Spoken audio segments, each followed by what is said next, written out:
how to avoid fear of the future. Are you looking for tools and techniques to help you overcome your fear of the future?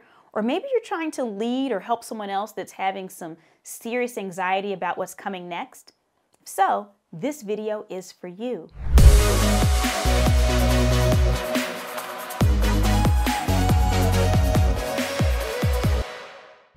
We'll first look at techniques taught by neuroscientists for overcoming fear. Then you'll understand how some popular futurist tools can leave you feeling more prepared and less fearful. And then lastly, we'll even look at a sociology tool for helping you adapt to change. Ready to get started?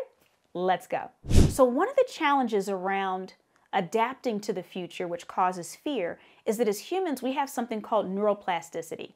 What that means basically is that our brains are wired a certain way, so that when we look at things a certain way or do things a certain way over and over and over again, it becomes a pattern. If we have a fear of the future, we're setting up a pattern so that anytime we're approached with anything that's future focused or that deals with change, we're going to lock up and we're going to feel very, very tight and anxious. And so one of the tools that you can use to help with that is mindfulness.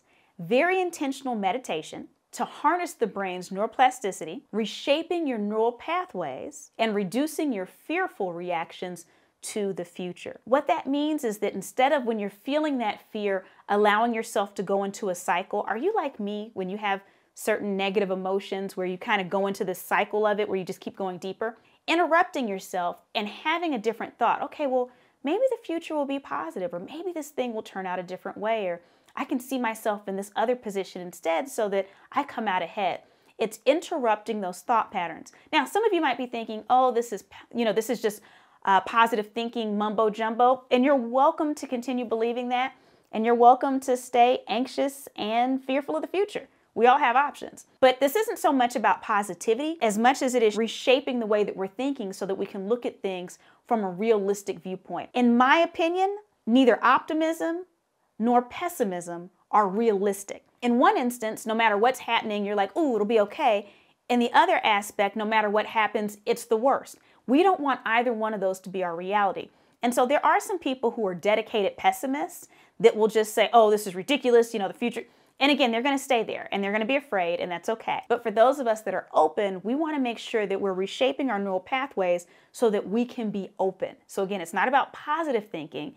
It's about being able to see things realistically so that you can see both the opportunities as well as the pitfalls. We want to make sure that we're always in a position where we can judge things for what they are and choose a future versus always assuming the worst. And this is another video, but I've talked about this.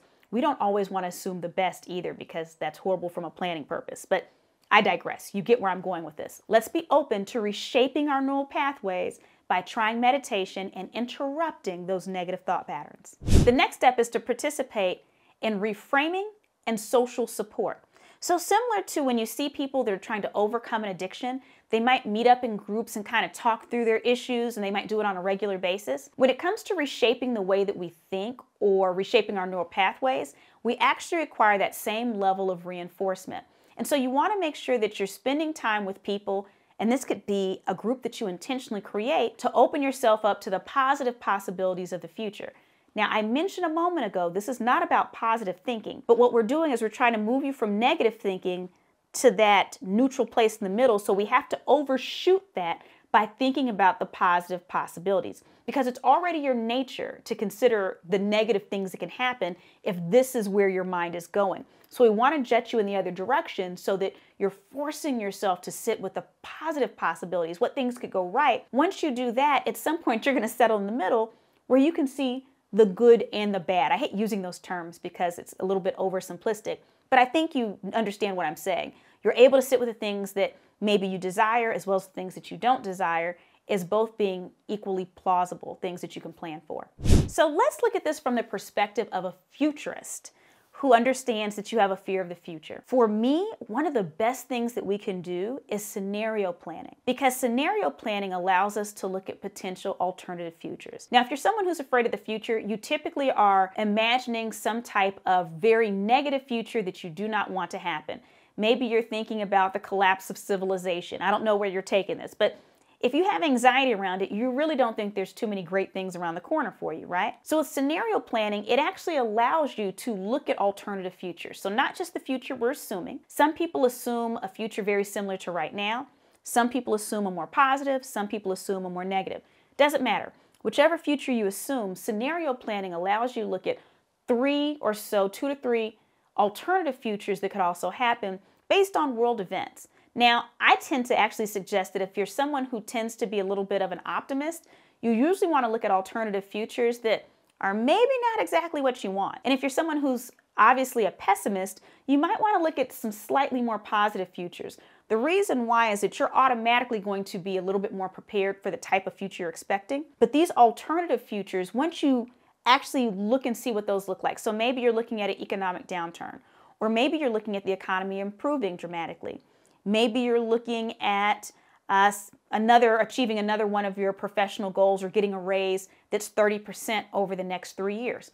Whatever that is, plan out these alternative futures, and what happens is you start thinking about what can I do right now to make sure that I'm the best possible position in that alternative future. So you have these backup plans. One of the things that I love about this as a futurist is having backup plans gives you another degree of confidence. You know that if something doesn't go the way that you're expecting, that you still have plans in place. You're never going to be the person that's sitting there like you have no idea what to do, because you've basically put all of your eggs in one basket.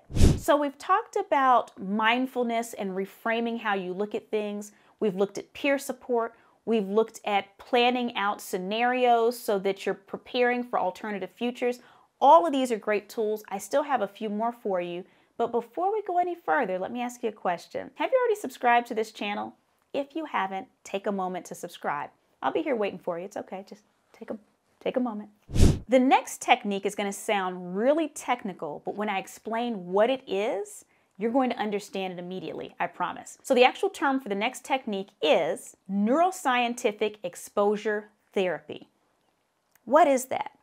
Do you remember as a kid, if you're like most children, if there is something you're afraid of, for whatever reason as children, from time to time, we will run towards the thing we fear. Not all the time, but from time to time, something in us is like, I'm going to go for this thing. For some children, there's power in overcoming the thing they have the greatest fear in. And so they'll run towards it. I was that type of child, not with everything, but certain specific things. And so this specific technique is exposing yourself to smaller dosages of this thing until you build up a tolerance. So if you have a fear of a very specific type of future, you might actually read a little bit about the past where something like that happened. Or you might be thinking through, let's take a piece of this scenario. Let me sit with it for 5 minutes today. If this thing, my worst fear, happened, what would I do to prepare for it? Just give yourself 5 minutes on a timer, cut it off. Then maybe the next day, you sit with it for 6 minutes. You're only going to do it a few times. You're not going to keep doing this forever. But the point is that once you think about the worst case scenario and you start to plan for it, it makes it a lot easier to give up that fear. And in fact, when I talked about scenario planning earlier, that's one of the things we can do through scenario planning, because maybe one of those alternate futures are literally our worst nightmare. But if you start to develop a plan so that you can actually be in an okay position in that alternative future, all of a sudden it's not as scary. We still don't want it, but it's not as scary. I'll give you an example.